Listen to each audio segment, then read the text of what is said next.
Right. All right, AB, thanks for the time. My pleasure. So what we figured we would do is take about 30 minutes or so to talk about product strategy. Obviously, this is something I've seen you do many times really, really well, and I think myself and lots of others can benefit from that. So we'll try and compress it into 30 minutes and make it really useful for others Press listening to like this. 10 years into 30 Yeah. minutes. All right. Let's start very simple. Hmm. What is product strategy in your mind? So I actually read a book called Good Strategy, Bad Strategy. It's one of my favorites, and I actually think it's a good must read for any leader, quite frankly. My Agreed. definition of leadership is one who guides. And it's from Richard Rummelt, or Rummelt, I'm not sure the correct pronunciation. But he basically defines strategy as this sort of kernel that has a diagnosis of the problems, a set of guiding, um, policies, and coherent action. And I think each of those are very intentional. So it's not just a list of problems, but you actually diagnose the problems. Like if I said to you, my computer is, we've actually had this one. You're like, my computer was super slow when we were on VC, and you were like, okay, here's some things to check. Like it's like a diagnosis of like going in and finding out what the root cause is, and we're like, oh, it's actually I have too many tabs open. A few people can relate, so I had to close a bunch of them, right? So diagnosis is one piece. The second piece with it, which is the policy, and of course you can, if you think about like any policy handbook or whatever, it's a set of things people have thought about to mitigate certain questions, right? And so the guiding policy for me should be so simple that the trick I like to ask is, if I threw a problem at you, can you immediately answer whether it is yes or no? Like, does it fit or does it not fit? If it's like gray area, you haven't done the work. And then finally is this coherent action. So it's not just a set of random things, which a lot of people think is strategy, like a list of goals. Those are just aspirational and wishes. It's like, if you think about, I love to use sailboats for a lot of things. If you're like, we want to get there, and we want to get there on as quickly as possible, and want to mitigate the number of people that like get sick or whatever. There are things you would do. You'd be like, okay, when it's choppy waters, we need to think about that. We need to go do very quick tacks, so it'll be uncomfortable, or do lighter tacks. But all of this to say, all of the actions get you to the island that you're getting to, right? So those are like the three ways he describes strategy, and then, or like the essence of strategy. And then he goes into an actual definition, but I'm going to pull that up while you ask me my next question. Well, you sort of answered my next question already, Yeah, which is sort of love the when that the happens. difference between an okay and a good product strategy. And I think you had some examples I of. think it's even better to go into a good strategy and a bad strategy. Okay, like let's not do great, Well, like I feel like a lot of people can come up with something okay, but like I'm sure you read like good to great. Yeah, of So I, course. I want the difference between good and great, not like obviously bad and good. Yeah. Yeah, and I think if it's not a great strategy, then it probably is a bad strategy. I guess what I'm saying is there is no gray area. So this is like literally from a document, and I have a great video in here from Marty Kagan. But this is a document I kicked off when I first joined the team, actually. Can you see my screen? Yeah. And it was just like a good strategy draws power from focusing, keyword, minds, energy, and action. That focus channeled at the right moment onto a pivotal objective can produce, it's meant to be produced, typo, a cascade of favorable outcomes. And a bad strategy is long on goals and short on policy or action. And it's just like, we want to have X million da da da in the world, and we want to be the fastest growing. Like that just means nothing if it's not focused on like there is a guiding policy where I can say this fits, this doesn't fit, and a set of actions that kind of bring together to that common outcome. And it assumes the goals are all you need, and they are not. It puts forward strategic objectives that are incoherent and sometimes totally impracticable. That makes sense. And I guess that's sort of where your like, can you immediately answer whether it fits or not comes Correct. in, right? Like Correct. that's sort of like, if you can't, then maybe you've just defined a set of goals, but not really Strategy. like a defining policy for what is and is not part of Yes. what you want to do. And I think this is an important thing. You and I talk about this quite a lot, which is I think a lot of people think you arrive at strategy, I don't know, through some kumbaya conversation. It's actually not that. Like, you first need to have a group of people that you trust in the room. Because if you trust the people in the room, then you trust that the diagnosis, the questions, the input, the discussion you're going to have comes from a good place. We're all optimizing for the same things, right? Not egos or, our own little fiefdoms or whatever, the usual stuff that gets in the way. So if that is true and the group has that trust, then as a goal, you are coming in knowing that you're going to have a hard conversation. And to me, I'm like, you know, I don't know where I got this quote from, but it's like simplicity is complexity resolved. And in the simplicity actually shows the amount of like sandpapering you've done as a group to get to the core, like the fine-grained wood instead of this chopped log. And I think people shy away from those hard conversations. They think strategy is like eliminating all the sacrificial lambs. And you and I watched this video about Johnny Ive, where it's like, actually, if you know you've cut to the bone, or you're onto the nucleus when you feel pain, you feel kind of a discomfort from the things that you said we're not going to do. They were like equally as important, but you were like, nope, we need to stick to these because they are coherent and it's a policy that will keep us focused so we can achieve the greatness that comes out. A lot of people make a mistake thinking that it's just going to be like a fun, nice, everybody gets what they want conversation. That's kind of defeats the Yeah. purpose. The Yeah, the reason I love that is I love the quote of like, complexity is the enemy of execution. there we go. So yes, the more focused you are, the simpler sort of your guiding policy is, the faster everyone can execute towards that goal. So you have the diagnosis, the policy, and then the coherent action. When you then like write a strategy doc, does it have these exact three sections, or like what do these turn into when you write a strategy doc? Let's zoom out. So I think the other mistake sometimes, especially with product, to be honest, business as well, but like with product, because just by nature, product is this intersection or like, integration of business goals. So there's something you're driving for, right? Um, a customer experience that works and is magical, and the technical feasibility. And so some people say viability, feasibility, and usability. And that intersection means you do have to resolve complexity, because you have to sort of say, let me build empathy on like what is technically feasible, and like, let's, what is great, what needs to be great versus what needs to be good, with what needs to be a trade-off. You also have to have a deep understanding of the business goals, but like translating them, and they should align. The customer problems should be directly connected to the business goals, right? Now, the customers may not always know the answer, but there should be a direct link. There's no such thing as what's good for the business and what's good for the customer. It should be the same thing. And then finally, it's like the user experience. So those three things kind of, you need to resolve the complexity there.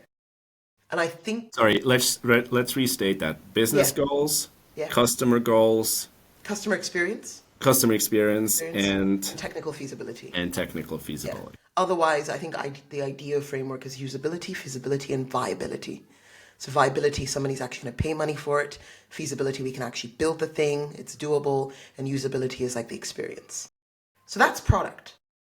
And I think you sometimes find that people over-index on some business goals, or over-index on technical, especially now with like Gen AI. People are so obsessed with like the tech that they're forgetting the customer experience, and they're sometimes forgetting the business goal, right? And so before you get to strategy, for me anyway, I think if you don't have a purpose at the kind of business or team level, a mission and a vision, it's very hard to arrive at a strategy. So, you hear me say this all the time, go slow to go fast. And so sometimes those things become a forcing function. So for example, our goal is expression meets connection. Mission is expression meets connection. And the purpose of that is to realize YouTube's goal, the first part, the overall mission, which is give everyone a voice, show them the world, right? So we're the give everyone a voice, but we're not just giving people a voice without people watching it, so show them the world. And so we manifest that as, okay, it's not just about being able to express yourself, it's about the connection that you get from those videos. Complexity resolved into 2 words, right? Or 3 words. And in that, you've seen that, real time, the way we organized the team, right? The way we picked the kind of things we need to go focus on, like Community Hub, which you and your team delivered on. They all came down to what's going to get us to the vision of expression meets connection. What's going to get us to this story of a creator at every stage of their journey feeling like YouTube is a platform for them. They can express themselves how they want to who they want. We will meet them where they are, regardless of whether they're small or big. And all of that powers the creator economy, right? So by resolving all of that, it was very easy to say, okay, these are the key things that need to exist for that vision to be true. Because we had a vision, which, as you know, we grounded in a creator, a hypothetical creator called Sophia. And so I think jumping to strategy without those things, and then we had a strategy, which was with the state we're in, we need to meet the up and coming creators because you hear the sort of the weight of the publish button keeps increasing. And so we said, we've done a lot for established creators. There's still a lot we can do, but we're missing so much, like 6 or 7 and 10 creators who are joining, who feel like my content has to be published. And that's never been a goal for us. It's express yourself, everyone, give everyone a voice, everyone, not some people. And so that was easy to sort of say, well, hold on. Are we staying true to true expression and meet a connection, right? If I can't upload a video on my mobile phone, if I can't, all of the things. So it became easy to get to the strategic focus because the mission was pretty clear. Both missions, YouTube's mission and the team's mission. And this notion that we needed to organize the team around content being like the vessel. It's the heartblood of, the heartbeat of, I call it the heartbeat of studio, right? It's the content. And so a lot of things start to become easier. So I just want to underscore, it's so important. And the analogy that I use is, if you wanted to climb the mountain or like ski a black run because you wanted to show how sort of you can overcome challenges and how much you've advanced, that's the why. In order to prove yourself that you're able to do hard things. It's a good thing. Maybe not the Everest, but the black run might be more interesting to me. The mission. Why is the purpose? That's the why, the purpose. Yes. Yeah. The why is the purpose. The mission would be climb Mount Everest, right? The why is to prove to myself that I can, whatever. The mission is climb Mount Everest. The vision is when I get up there, I want everyone I climbed with to be alive. I want to get there by, and see, maybe sunrise or whatever, but I want to get there and like have a view. The vision is what me imagining being at the top and seeing Himalayas and how I feel. That's the vision. You can tell that story. Like, I can't get to the top of the mountain. This is the vision. The strategy might be, we will do it in X number of days. We will make sure that we optimize for everyone being, in a good state. So it means if we need to stop for altitude, whatever we will, right? And the goal is to get there. Like the strategic imperative could be get there with every last man standing, every last man, woman standing. Like it could be a strategic imperative. So that's one sentence, but I can unpack that and be like, okay, for every last man to be standing, It could also mean that we abort the mission, if that, you know what I mean? It could mean that, but if the strategy was different, it's like get there in 6 days at the cheapest cost, then we might have different policies. You see what I mean? Yeah. So these things are very interconnected. And I don't mean you have to go like do them over and over, but if you're in a team, not your case, you're on my team and my team has a vision, mission, and purpose. Obviously. But if a team, even at a micro level, can't shape that purpose, like why we exist, why do we need a community hub? Because we're the key element of connection and it's more than just comments. Why do we need a content hub? Because that's where I'm going to express myself. Why do we need analytics? Because that's like, that very clear purpose, right? Then shaping the vision, and that vision will evolve depending on levels. And then the mission, something. And then the strategy kind of easily comes out of that. Yeah. So that was the level setting. Now go to your Yes. question. Yeah. So now, right, like I think part of what we wanted to do was with sort of that backdrop and that foundation established. How does a team go about establishing Those these pieces. pieces in and I've seen you do this in like workshops and like really getting the team to go through this step by step and Yeah. align as they go. So if you could give like a very like a sort of almost like a step by step guide Yeah. to doing this. That's the hard part because it is more art than science. Yeah, but now we And need the I science, know baby. people want the science, and I think the art constrains the science, right? So there is some science, but it's more art than science. And I think at the very core, this is going to sound so fluffy, but whatever. You're used to me by now. At the core is like, it's just human. Oh, okay, that's our warning. 10-minute warning. At the core is just a human conversation and humanity. And I think we sometimes forget that we're complex beings, but we've been able to resolve a lot of complexity. So I want to start by saying that I'm going to throw a couple of things at you, but that like there is an element of like, where is this team? Do they already even have trust with each other? Are they competent? Right? Do they have a shared vision? So there are all these questions I would ask, and depending on the answer, I have different tricks and tips. So for example, I'm just going to throw a couple of exercises out. One that I love to do is this 10 things I should know.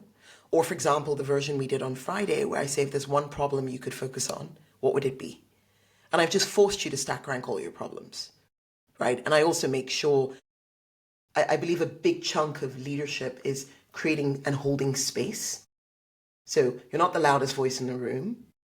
You are a very loud voice. I mean, you're heard, but actually the job is more echoing back, synthesizing, and holding space because not everyone is going to speak up in the same way. So, for example, something I always do is everybody think about it for 2 minutes, write it down, and there's something powerful about. There's another quote which is like writing is a pressure release valve, and actually, this the very simple art of taking a pen and writing something that's in your brain is actually very powerful because you see it and then you iterate and iterate and iterate those 2 minutes. And when you say it, it's clear, right? So asking, there's a lot, just as a practice, a lot of this kind of introspect for a bit, then share is like a general theme that I use a lot. I think one thing where like I've seen you do a lot is essentially, I don't know, like product principles or like top user problem, whatever it is. Yeah, Like everyone think of like one, two, three things for correct. 2 minutes by themselves, then go around the room, collect them all, then like show the list, start grouping, start like yeah grouping together, and once sort of everyone roughly agrees on the grouping, then you get 2 3 points to vote.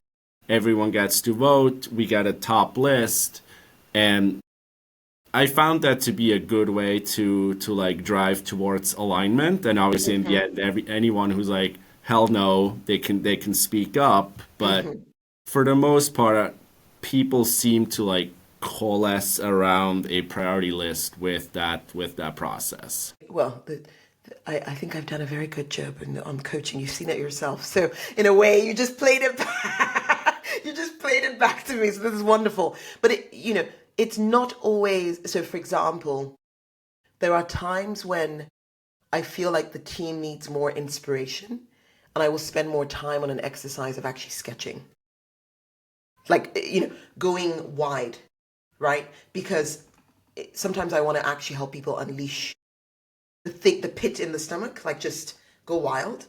And I will give them, app screen mock-ups or fold a page in 8, right? And just go wild. I'll just give you a prompt because sometimes there's also beauty in seeing how divergent people go on these things. So I might not say anything, just like you already have the problems in your head, come up with a sketch. And I think that starts to give you empathy for your UX partners. I also think when I asked, for example, there'll be sessions where I will say, come in like 10 things I should know and bring lots of teams to do that. But there are times when I'll be like, actually, the team doesn't need more input right now. They're struggling with cohesion. So instead, I almost want to remind them that they're more aligned than they think they are. So I'll say, give me one problem. You get one. And you'll be surprised how quickly, because you end up with a list of 10 problems, and actually some will start to club. And people, without me saying it, just me replaying it. So what I'm hearing here is there's a theme here around this, is you start to almost show them that there's more cohesion than they realize they have. And I think the other thing that it does, understated, but it shows me how strong of a UXR partner you have.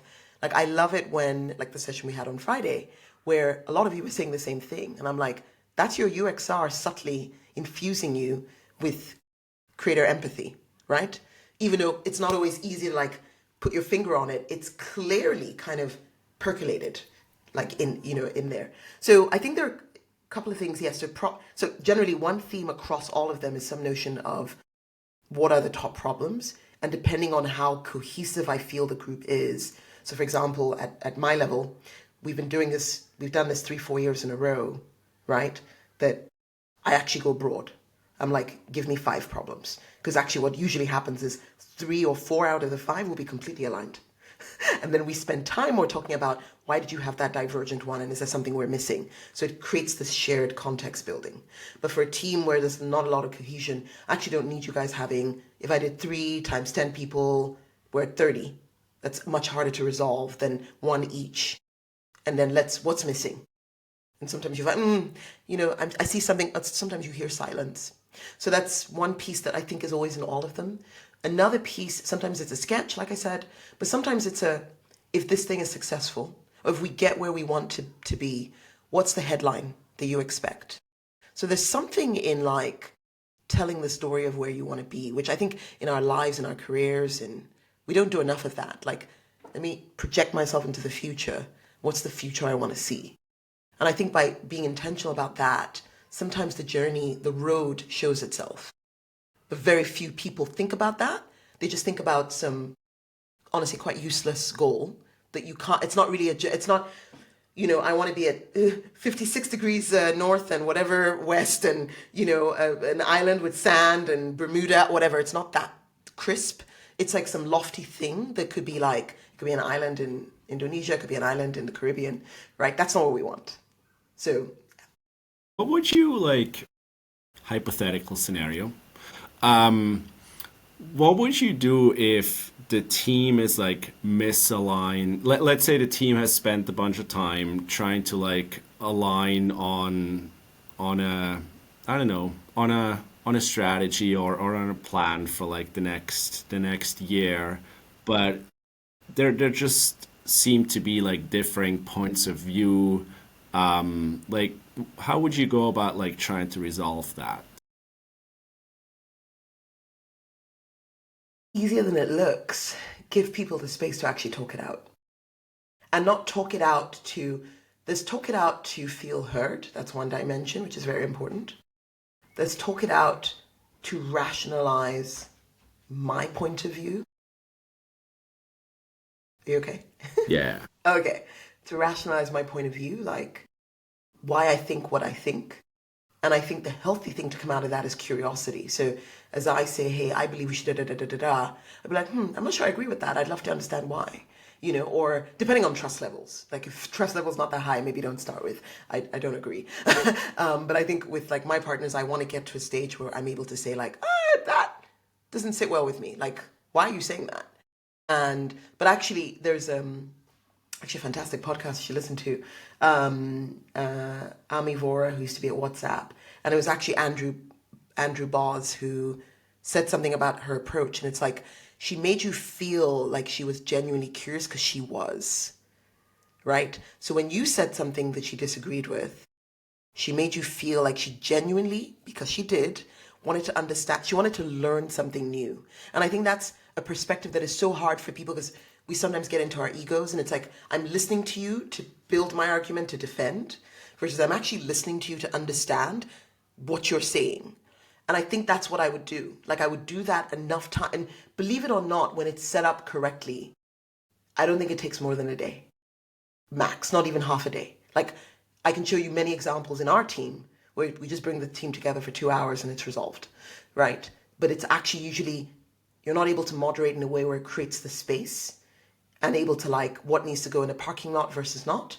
And you're not able to probe in a way that is genuinely curious. It's more about like my way versus the highway, which is also why you notice, like, for example, in the session on Friday, I actually didn't offer any problems, any headlines, any solutions. Like I had no opinion so that I'm a innocent bystander, so to speak. I'm genuinely probing, but the team comes up over discussion with more or less the same things. So, genuine curiosity. Genuine curiosity. Do you think like sort of well, like there's sort of levels of why? Like sort of ask why multiple times. Do you feel There like is. that might be a good framework to, or just like a good Yeah, approach to but I use mean, as I, well? I, I love to ask why, but I think if you just said, I believe X, Y, Z, and I'm like, why? And da da da, and why? Like, that's kind of annoying. Then you haven't heard me. It's like, da da, oh, that's interesting. I never thought about it that way. If it truly is interesting, that's a take. Do you think that it's a why, but it's not like why? It's like, I've actually heard you. And instead of, as you were talking, I was in a monologue in my head trying to refute what you were saying. I was actually processing what you were saying to try and understand what I don't understand about it and play back the question. And I think it sounds obvious, but I can't tell you how many times somebody speaks and very quickly somebody else has something to say. And I'm like, did you actually hear what they just said? Because there's no way. If you actually took a step, like, like let it percolate like a tea bag in hot water. Then come up with an intelligent question of why. Because the other person feels, if anything, you are doing the work to understand my point of view. And then the reverse needs to happen. And that's where the moderator comes in. And ultimately, I say this all the time, the magic happens in the confluence of our differences. But the differences have to actually confluence. And so when that happens, you'll find something in there that is not it's not a trade-off or a compromise. It's a much better outcome. Yeah. That's my belief. I actually go in deep in my gut with that belief, unless I really question who's in the room. And that's a real thing to ask. But if the people in the room are like, you're all competent beings, you're just not on the same page, I actually believe it's so much easier to get people on the same page than we give them credit for. Yeah. We'll give that a Motives are try. right. We'll Yeah, give that a motives are try. right. Competency is high. And then the magic happens. Sounds great. Thanks so much, AB. My pleasure. We're at time. Let's see what questions pop up from this. Yes, I suspect there will be a follow-on with very specific questions. Yes. Awesome. Looking forward to it. Thank you so All right. much. Bye. Thank Bye you. bye.